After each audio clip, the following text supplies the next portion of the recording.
Guys, welcome back to another installment, a special edition of Into the West. Run it back. We haven't done one of these in a while.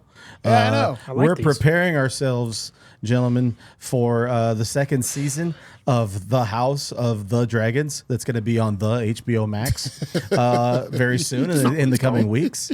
And I gave you guys a homework assignment. Yeah. They said we're going to go over the first few episodes of season 1 of House of Dragon. Yeah. And I want to get your thoughts. Let's talk for the next 15 or 20 minutes about that birth scene.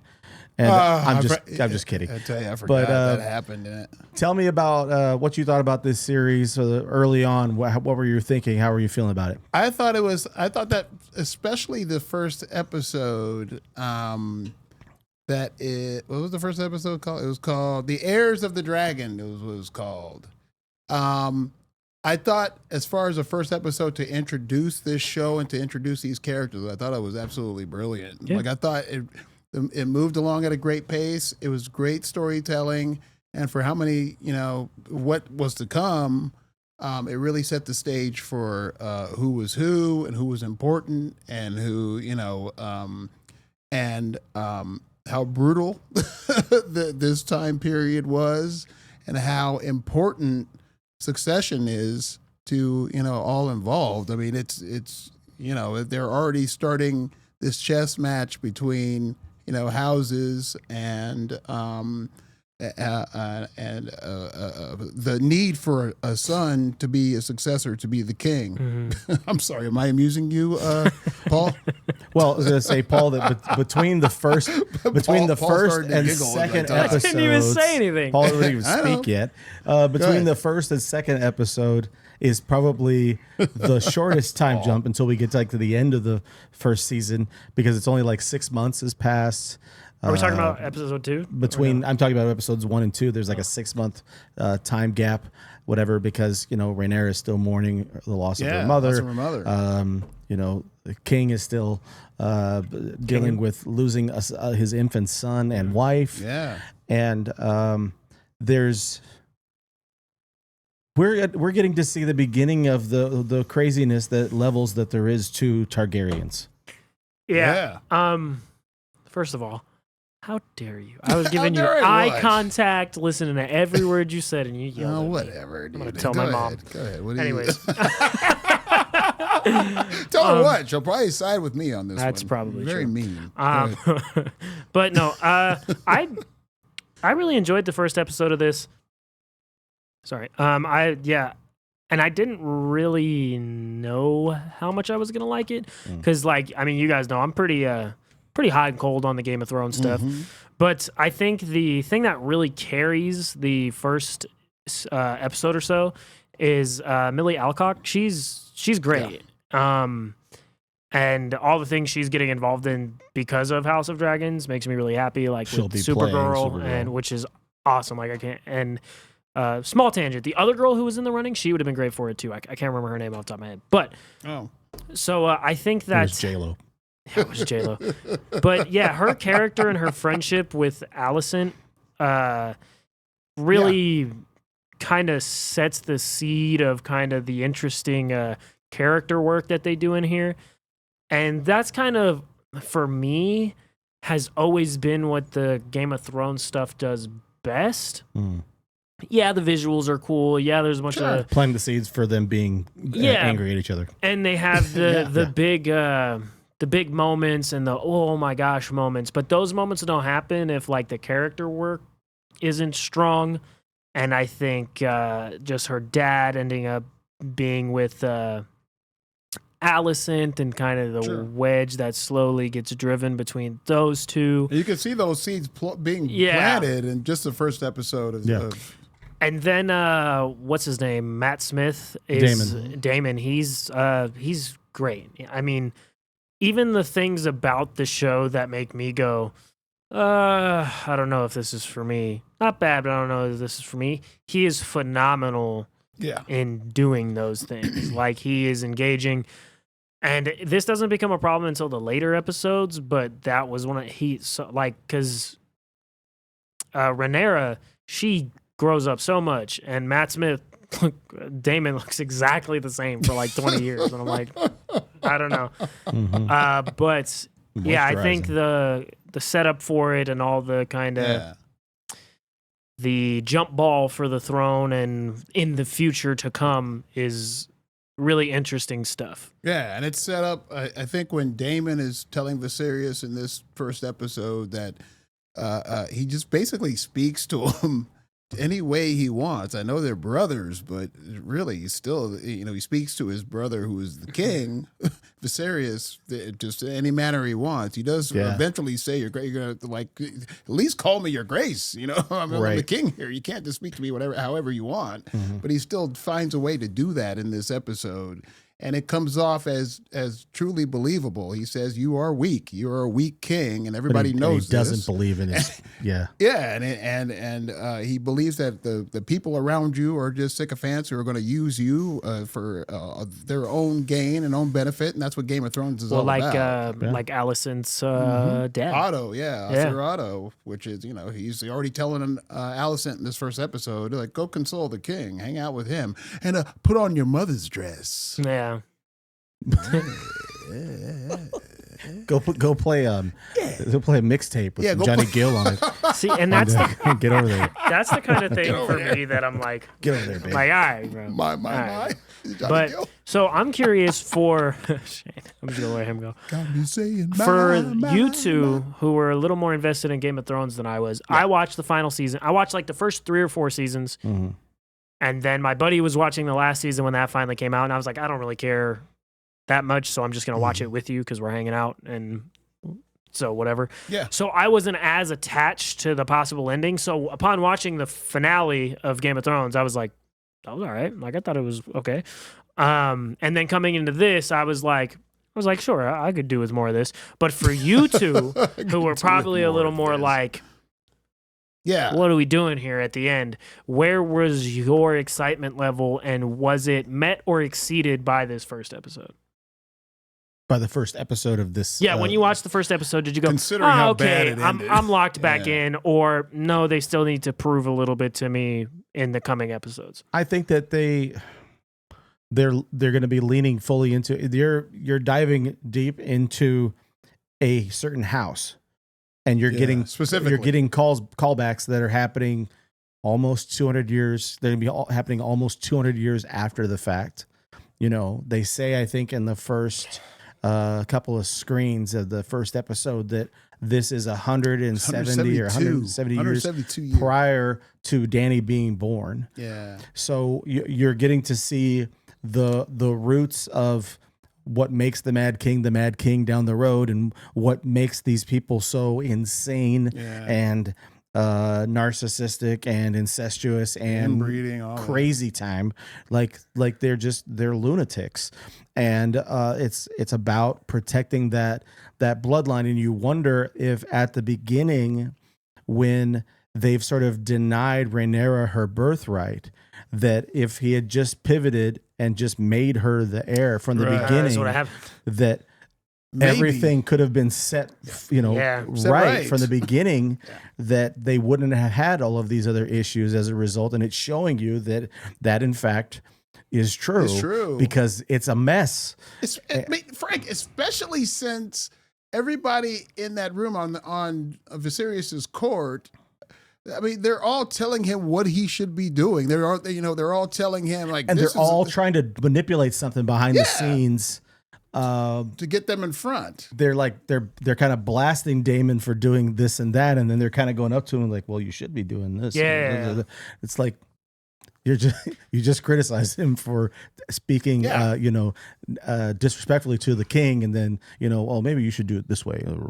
Like, I mean, it's jacked. It's backstabbery to the highest degree, because Daemon is right when he says, like, you are a weak king right now. You are more interested in tournaments that are going on more than I mean, but desperately he wants a son. That's number one. But considering his wife, the queen, cannot have a son, like she says this so much in the episode itself. It's like she goes, I can't keep doing this. Like I can't bore you a son. I mean, there's no way. I like the relationship between Rhaenyra and her dad. Yes. Because basically when he thinks like, I'm not going to be able to have a son, okay, you are the birthright. This will be your throne. Yeah. And then when he gets one, they have a strong enough relationship. Sorry, I'm like pulling the mic away from me. Well, they have a strong enough relationship so that and his explanation and the way he goes about it, and he's like, they'll come for you, they'll find a way to get you, to remove you if I do this. Which is true. If I don't, if I don't have the kid, but if something happens, I can't remember the exact phrase or what he says, but she's like his ace in the hole, kind of.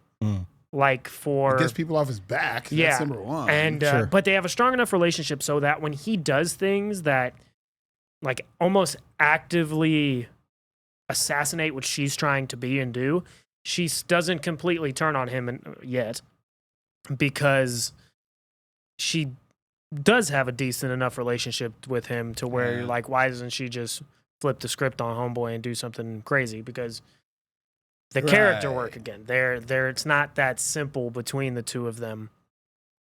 I know, but she is strong-willed, which is, I think that's part of the reason why he's like, I'm gonna, bestow you with this this great thing is for you to be queen, because you're strong-willed like your mother, and I want, if anything, I want the memory of your mother to continue to live on in you. Oh, they're talking about like the males of the bloodline being kind of borderline insane. Yeah, they're insane.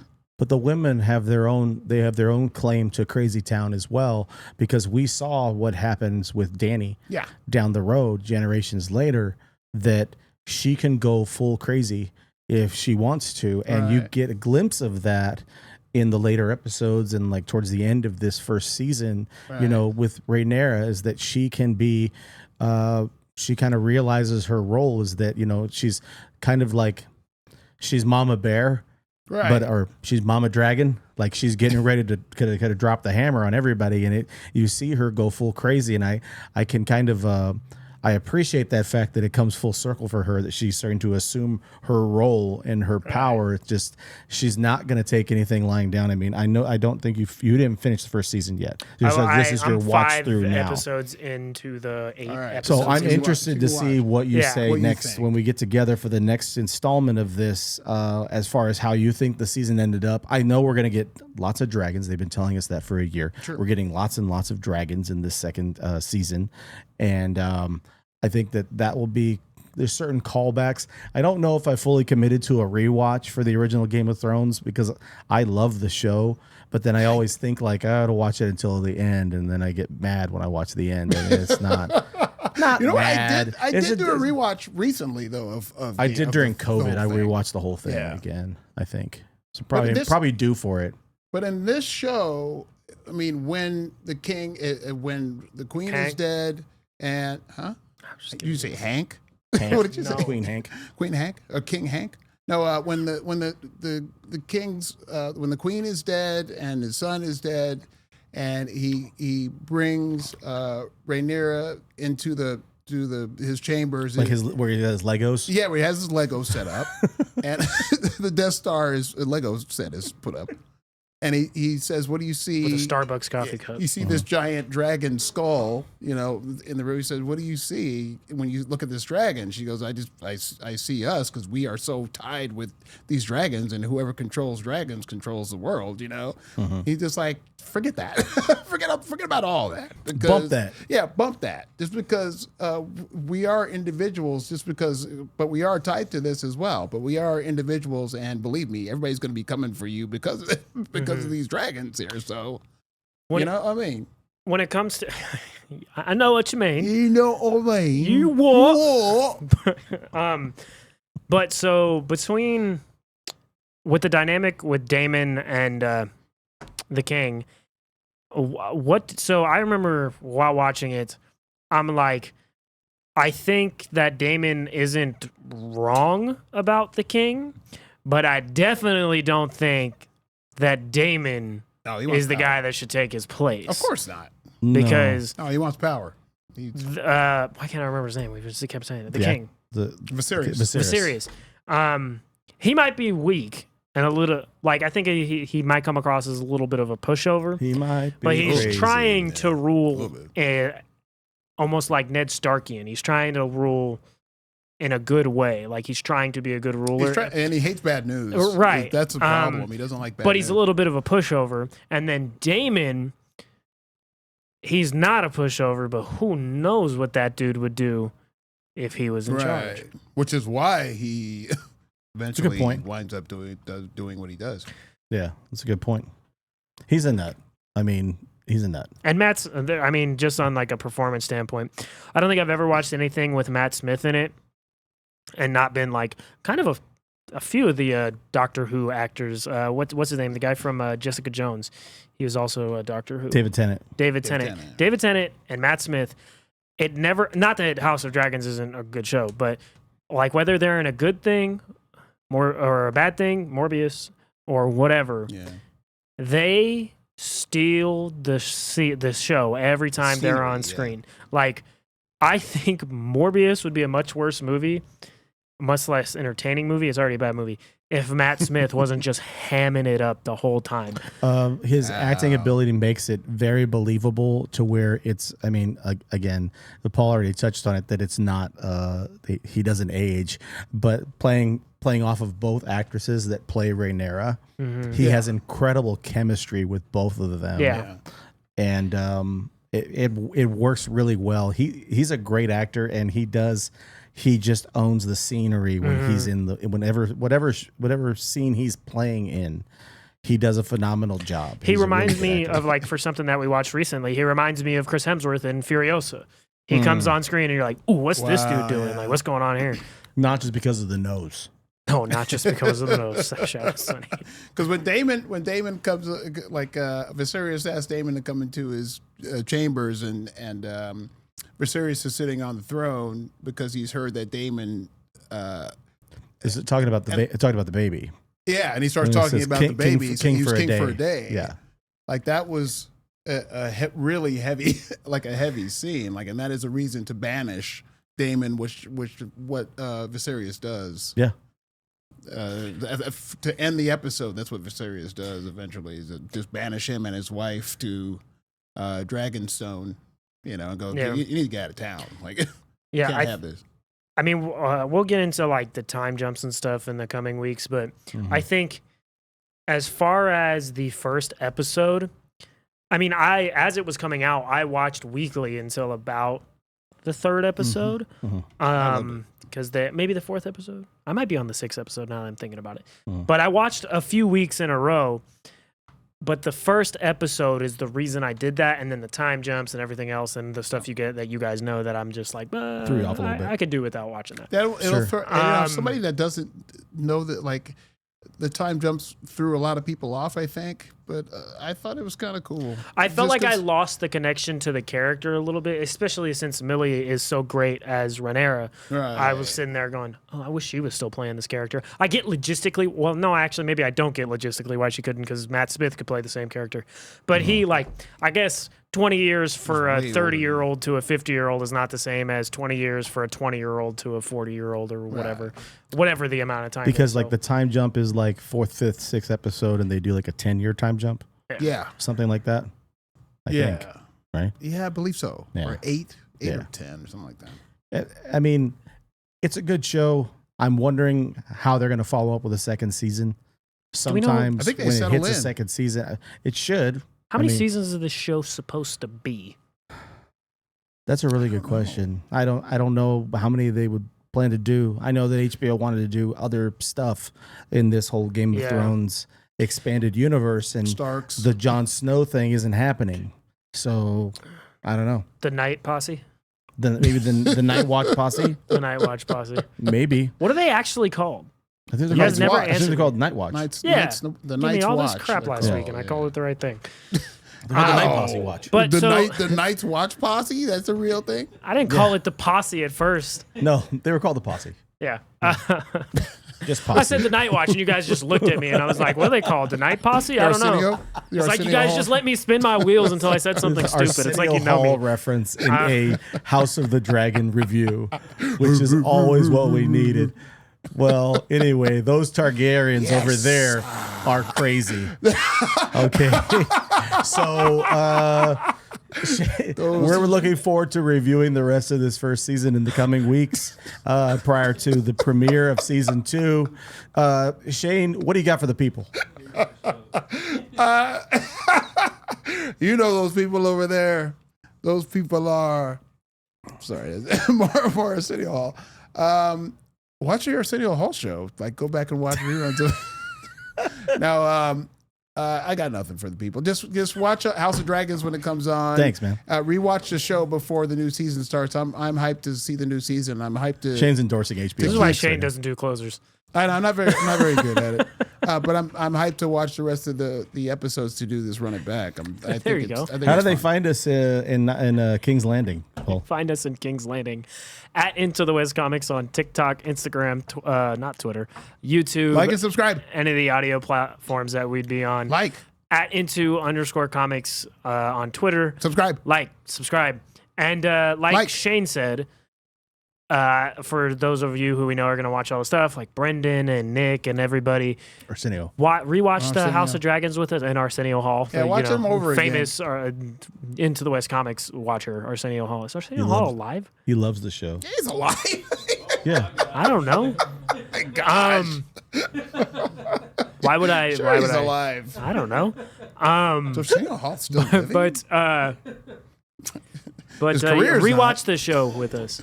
How old is he? I'm gonna look it up. He's like 60 something. Guys, thanks so much for hanging out tonight. We want to say a special thank you to Arsenio Hall. He's like 70. And everybody who's been watching the show. 70, and we're doing Run It Back in the next couple of weeks. We'll be going over this first season, and then before the premiere of season 2, exclusively on HBO Max.